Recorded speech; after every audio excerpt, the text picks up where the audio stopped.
Bien. Monsieur...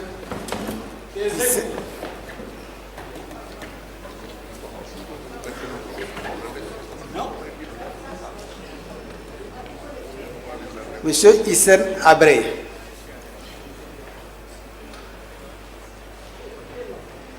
C'est la Chambre qui a ordonné qu'on vous amène devant elle. La Chambre qui sera chargée d'exécuter soit, mais en attendant, c'est elle qui a la charge de vous juger. Et pour cela, elle ne transige pas.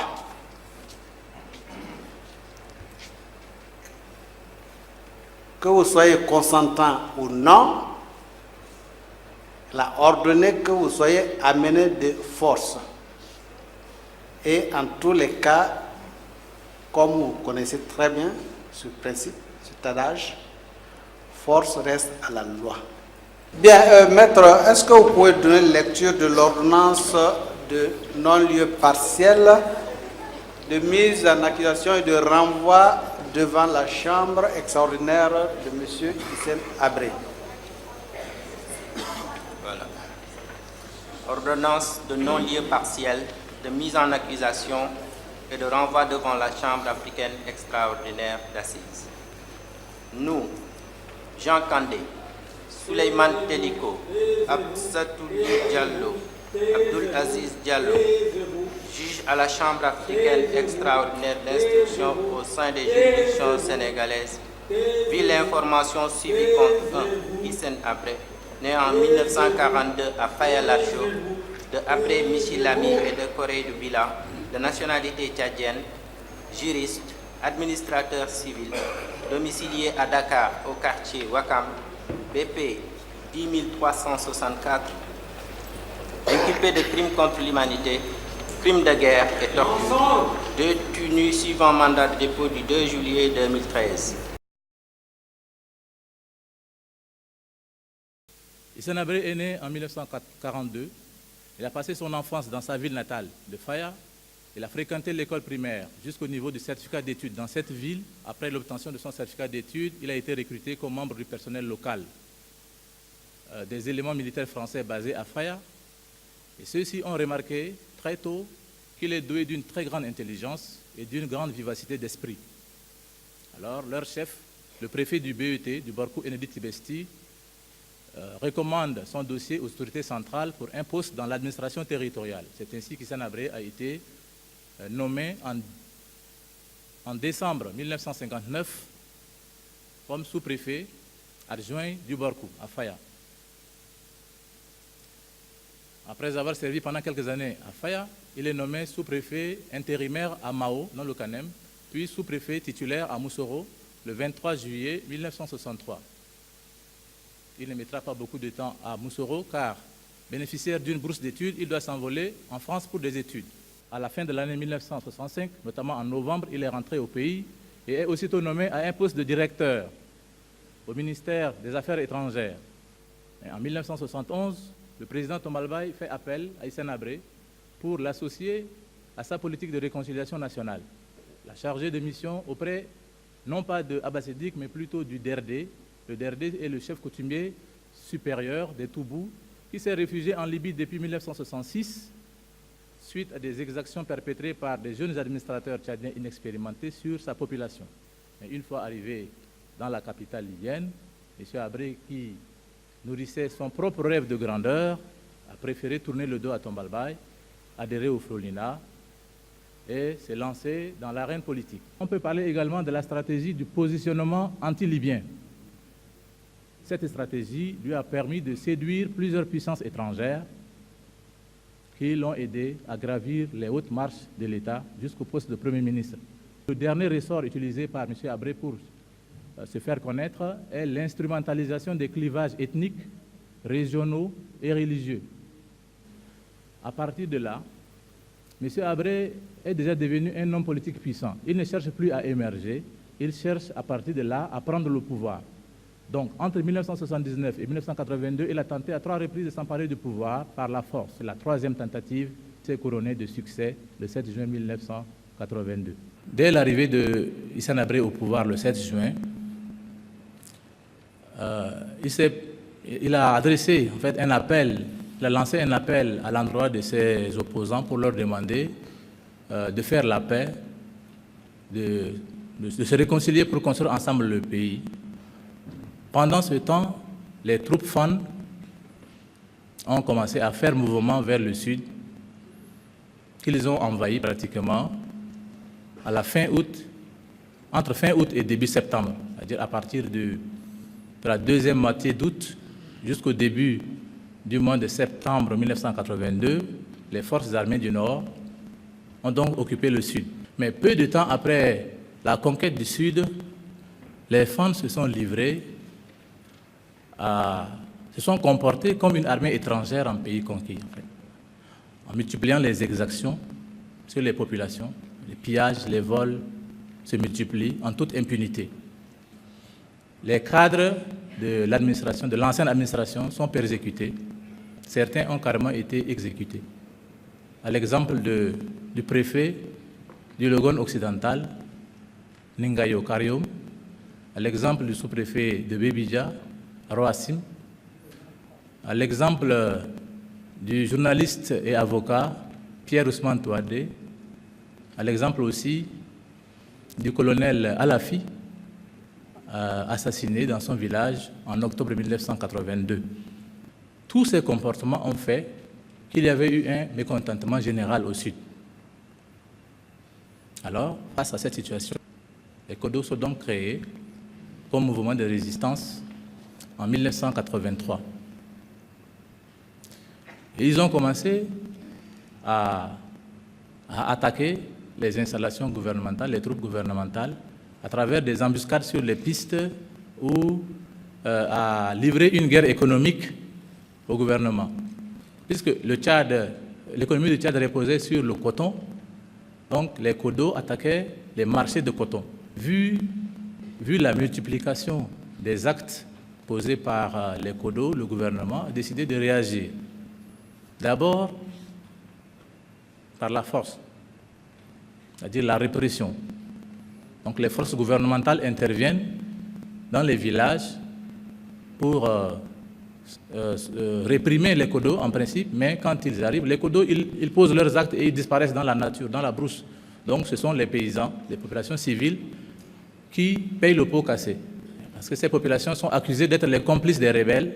Et donc les forces gouvernementales se vengent sur la population, qui est donc souvent massacrée, et les villages sont brûlés. Ça, la réponse du gouvernement a donc été une réponse musclée dès le départ, pendant quelques mois. Par la suite, le gouvernement a dépêché sur le terrain une mission de paix et de réconciliation. À partir d'octobre 1983, c'est la mission Djidingar. Djidingar Donongardum était à l'époque le ministre d'État, donc en quelque sorte le numéro 2 du gouvernement, lui-même sudiste, c'était un ancien collaborateur du président Tombalbaye. En août 1984, c'est-à-dire quelques mois après la signature de ces accords-là, en août 1984, alors qu'on attendait l'intégration imminente des CODO, ceux-ci font volte-face, notamment à partir du 29 août, comme s'ils se sont concertés, les CODO désertent leur centre de cantonnement, sauf quelques rares groupes sont restés à leur lieu de cantonnement, mais la plupart des CODO ont déserté pour regagner la brousse. Pile que, face à cette volte-face des CODO, le gouvernement a réagi de façon très musclée, en dépêchant des troupes au sud et en appliquant une politique de répression féroce. C'est ce qu'on appelle au Tchad Septembre noir, qui s'est manifesté en 2 volets. Il y a le volet militaire qui a soumis le Sud, les campagnes du Sud à feu et à sang, c'est-à-dire que les populations civiles ont été massacrées en masse, les villages ont été brûlés, parce qu'on considérait ces populations comme des complices des rebelles. Les récoltes ont été détruites, le bétail tué. Pendant ce temps, dans les villes, c'était la chasse aux cadres. Une sorte de campagne de décapitation a été appliquée.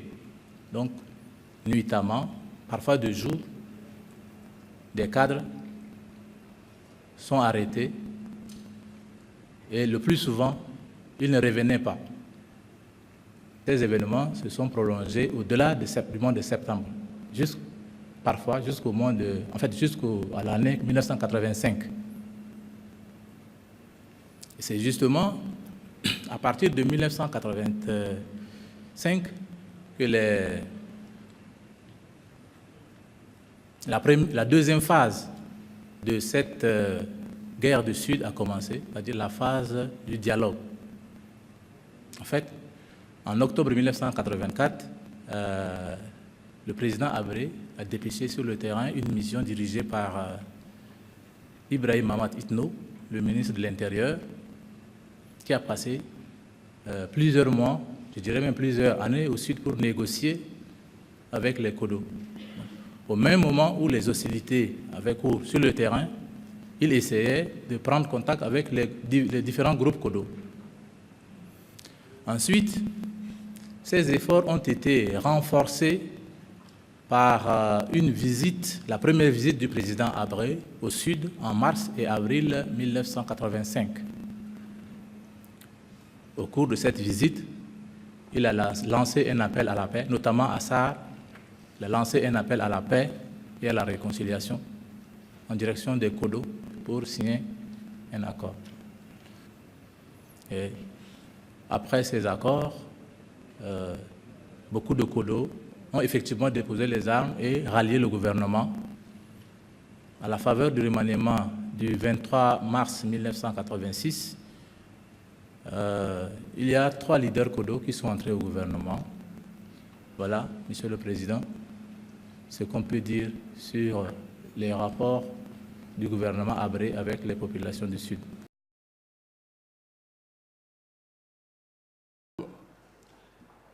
Concernant la répression au niveau de la DDS, Direction de la documentation et de la sécurité, qu'en dites-vous? Vous savez, la DDS, c'était la terreur à l'intérieur du pays. Mais ce que je reconnais, peut-être je n'ai pas été dans des détails, parce qu'en fin de compte, nous avons fini par signer un accord, ce qu'on appelle l'accord de Bagdad, avec le régime de M. Hissène Habré. Mais quand nous avons signé l'accord de Bagdad et que nous sommes rentrés, nous savions une seule chose, que M. Hissène Habré était au courant de tout ce qui s'est passé à l'intérieur du pays. Et que si quelque chose pouvait nous arriver, c'était lui. La DDS était partout. Je me rappelle, après notre ralliement, après l'accord de Bagdad, sans me consulter, rien de tout, j'apprends par la presse que je suis membre du gouvernement de M. Hissène Habré, que je suis secrétaire d'État au plan et à la coopération. Donc c'est à la radio que vous avez appris que vous êtes nommé dans le gouvernement tchadien. À quel poste? Au poste de secrétaire d'État au plan et à la coopération. À la réalité, quand j'ai appris que j'étais nommé, je ne voulais pas rentrer. Mais comme le principe de notre accord de Bagdad était que un des aspects, c'était la libération de nos camarades en prison, on a tenu notre bureau politique à Cotonou. Les amis m'ont dit, mais si tu ne rentres pas, nos camarades ne sortiront pas. Or, nous avons discuté pour que nos camarades sortent. Et c'était en quelle année, cette nomination? 89. 89. Et vous avez quitté ce poste quand? Après le coup d'État de M. Déby. Durant toute cette période, vous n'avez pas rencontré votre président? Non, je ne l'ai jamais rencontré. Est-ce que vous avez réussi à obtenir la libération des prisonniers relevant de votre faction? Effectivement, à ce titre, il faut être honnête, M. Habré a respecté cet engagement. Maintenant, Monsieur le Président, je voudrais vous raconter un peu ce que Amnesty International a fait, ce qu'elle a appris entre l'année 1982 et la fin de l'année 1990 au Tchad. Au cours des années 80, je pense que nous avons publié environ 23 mini-rapports au sujet de ce qui se passait au Tchad. On a publié chaque année un rapport annuel où il y avait un chapitre au sujet du Tchad. On a publié chaque mois un bulletin mensuel. De temps en temps, il y avait un article au sujet du Tchad. De temps en temps, là-dedans aussi, il y avait un appel au sujet d'un ou une prisonnier d'opinion tchadien. L'objet, ce n'était pas de critiquer ce qui se passait au Tchad, c'était d'influencer les autorités tchadiennes. En novembre 1984, M. Hissène Habré avait tenu une conférence de presse devant des journalistes de la presse nationale comme étrangère. Et le contenu de cette conférence de presse a été transcrit par son agence de presse nationale. Et je voudrais être autorisé à vous faire écouter un élément sonore de 3 minutes sur la déclaration de Hissène Habré par rapport aux allégations d'Amnesty International. Il y a donc certains groupes qui n'ont pas voulu jouer le jeu de la réconciliation nationale. Et ce sont eux qui ont déclenché les hostilités dans le Sud. Du côté du gouvernement, qu'est-ce que nous avons fait? Nous avons essayé de rétablir l'ordre et la sécurité. C'est tout. Ceci dit, la guerre, elle est ce qu'elle est. La guerre fait des victimes. Et personne de sérieux ne peut dire qu'il y a des guerres propres. Une guerre entraîne nécessairement des pertes, des dégâts, des souffrances. Ceci dit, les accusations d'atrocité, d'arbitraire, de massacre, ce sont là des affirmations gratuites, inacceptables. Ce ne sont pas dans nos méthodes. Et si nous faisons cette guerre, nous ne la voulons pas. Cette guerre nous est imposée. Et nous faisons tout pour éviter des pertes inutiles. Il y a bien sûr, dans cette situation, des gens qui ont été arrêtés, qui sont en prison pour entretenir des complicités avec les fauteurs de guerre. Et ceux-là, ils resteront en prison, ils passeront devant les tribunaux, ils seront jugés en due et bonne forme. Qu'est-ce qui vous préoccupe le plus, Monsieur le Président? Le front sud qui se développe, vous parlez d'une guerre, ou le front nord qui pourrait se réveiller? D'abord, les deux choses sont liées. Quelle est la stratégie de Kadhafi? Kadhafi, contrairement à ce que certains milieux disent, a des ambitions expansionnistes claires. Il y a 10 ans, c'était la bande d'Aouzou. Aujourd'hui, c'est l'ensemble du BET. Et pour assurer en toute impunité ces conquêtes, il faut entretenir le feu par le nord et par le sud. Et aujourd'hui, nous savons comment les maquis du sud sont ravitaillés. Nous avons des preuves physiques, nous avons des prisonniers qui ont été entraînés en Libye, acheminés à Cotonou, à Brazzaville, ensuite avec des passeports diplomatiques introduits par la RCA, par le Cameroun. Donc, pour mieux nous affaiblir, pour mieux assurer sa présence dans le nord et progresser, eh bien, il faut entretenir le foyer de troubles dans le sud du pays. Et je crois que c'est une bonne stratégie. À la place de Kadhafi, je ferai la même chose. Bien, merci. Les représentants des partis civils ont donc la parole pour leurs questions. Monsieur Mike, vous avez affirmé que pendant la période 82-90, vous receviez des allégations que vous tentiez de confirmer. Après 90, vous avez affirmé que vous avez constaté de vous-même la réalisation ou la confirmation de ces allégations. Aujourd'hui, ici à la barre, pouvez-vous confirmer que des tortures, que des disparitions forcées, que des exécutions sommaires ou extrajudiciaires à grande échelle se sont produites pendant cette période 82-90? Monsieur le Président, je peux le confirmer, que selon tout ce que nous avons appris, pas seulement avant décembre 89, mais après aussi, que ces violations massives ont eu lieu.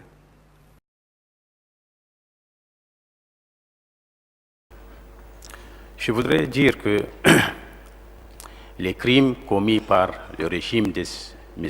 Hissène Habré ne sont pas une fiction ou une simple légende. La Commission a estimé le nombre de personnes mortes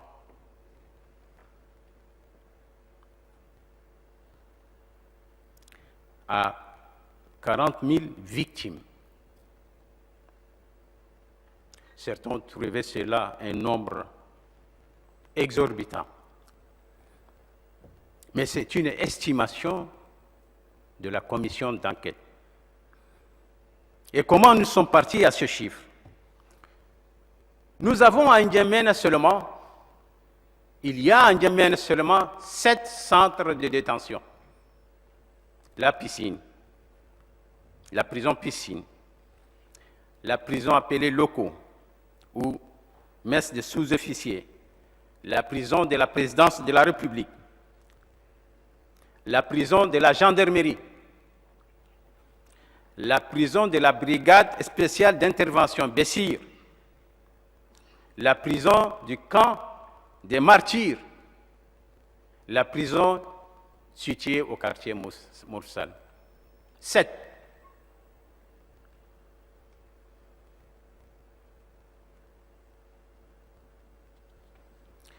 Les conditions de détention sont si atroces, si difficiles que les gens meurent en grand nombre. Certains disent que dans notre centre de détention, les gens meurent 5, 6, d'autres 7. Mais vous avez vu vous-même le compte-rendu des agents pénitentiaires. 11, 32. Les exécutions, ça va jusqu'à 150 personnes. Donc, d'après les témoignages, d'après les documents que nous avons reçus à la DDS, nous avons pris la moyenne de 5 morts par centre de détention.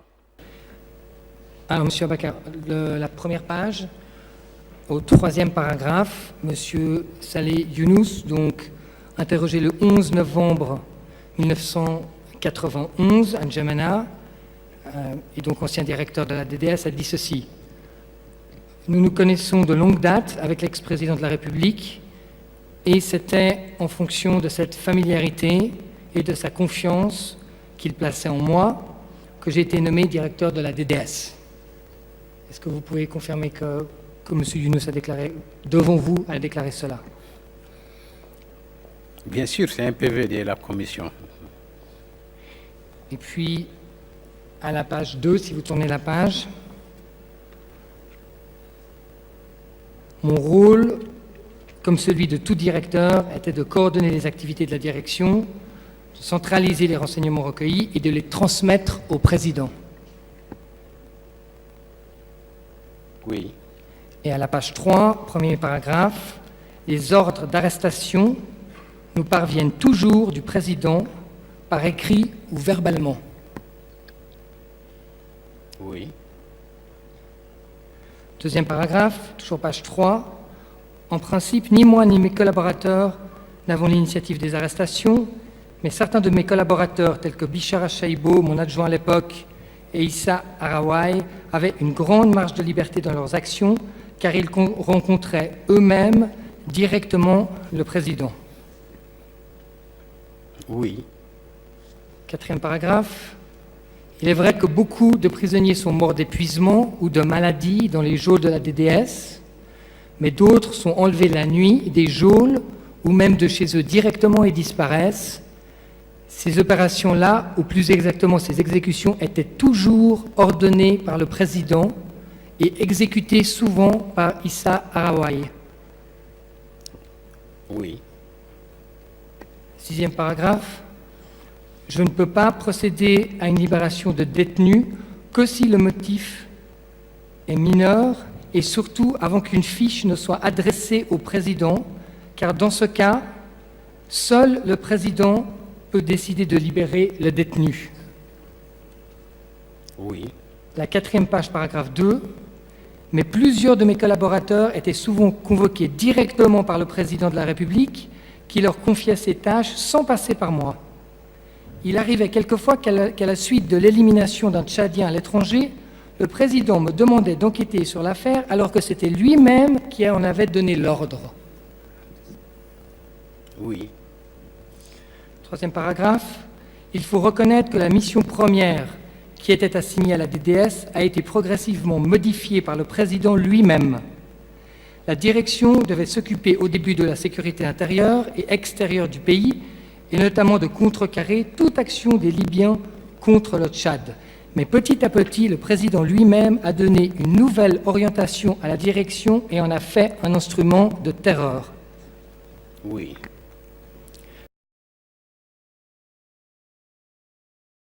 Après avoir relu le dossier, en tant que juge d'instruction, j'estimais qu'il y avait des indices suffisants de la commission de certains faits que j'ai pu qualifier de crimes donc de violation grave de droit international humanitaire, crimes de génocide, crimes contre l'humanité, crimes de guerre. J'ai estimé également qu'il y avait lieu de délivrer un mandat d'arrêt international puisque il eût été intéressant pour tout le monde, je dirais à la fois pour les plaignants, mais également pour la défense, que M. Abré puisse venir s'expliquer des faits qui lui étaient reprochés devant les juridictions belges qui étaient censées, à l'époque, le juger. Monsieur le juge, vous l'avez dit tout à l'heure, et ça se trouve même dans le dossier, que les plaignants se sont présentés en Belgique avec des documents, des plaintes. Certains détenus politiques ont été entendus par vous-même, des prisonniers de guerre aussi. Est-ce que lors de l'exécution de la commission rogatoire, vous avez pu vérifier les allégations de ces victimes et de ces témoins? Je dirais à partir du moment où nombreux de ces témoignages sont cohérents, se corroborent, s'entrecroisent avec, je dirais même après, autant de temps après les faits, avec autant de précision, ce sont des éléments effectivement à prendre en compte, qui permettent de donner une crédibilité certaine aux faits. The report that I have submitted to the court begins with new evidence that I collected in a visit to the archives last year. L'année passée, j'ai visité le Tchad et le témoignage que je suis en train de faire est basé entre autres sur des preuves additionnelles que j'ai pu découvrir durant la visite que j'ai faite au Tchad du 1er juin 2015 au 5 juin, du 1er juin 2014 au 5 juin 2014. The documents that were of most interest to us were the daily situation reports from the detention centers. L'un des documents sur lesquels notre travail s'est basé essentiellement, qui a attiré toute notre attention, c'est le rapport de situation journalière des locaux de détention des prisons tchadiennes. We focused on the period from May 1985 until May 1988. Notre travail s'est basé sur la période allant du 31 mai 1985 au 31 mai 1988. This is the period when the most number of reports were available. They were most clear, they were complete. Cela correspond à cette période où les rapports étaient les plus clairs, disponibles et détaillés. We had 518 reports from the 1,085 days in this period. Nous avons su travailler sur la base de 518 rapports des 1085 jours de cette période que j'ai déjà décrite. The daily situation reports of the DDS did not report the ages of the people dying. Les documents que nous avons reçus de la DDS sont des documents qui ne nous permettent pas de déterminer l'âge des prisonniers. Therefore, we calculate the crude mortality rate, which does not take into consideration age. En conséquence, nous nous sommes basés sur ce qu'on appelle le taux de mortalité brute, qui ne prend pas en considération l'âge des prisonniers. The second point that I want to bring to your attention Le second point sur lequel je voudrais attirer votre attention is the meaning of the peak in the middle of the graph. C'est la signification du pic que vous apercevez. This peak indicates that 0.6 people per 100 died each day during that the moment of the peak. Ce pic nous renseigne que 0,6 prisonniers sur 100 meurent par jour. This is an extraordinarily high level of mortality. Il est évident que ce taux de mortalité est extrêmement élevé.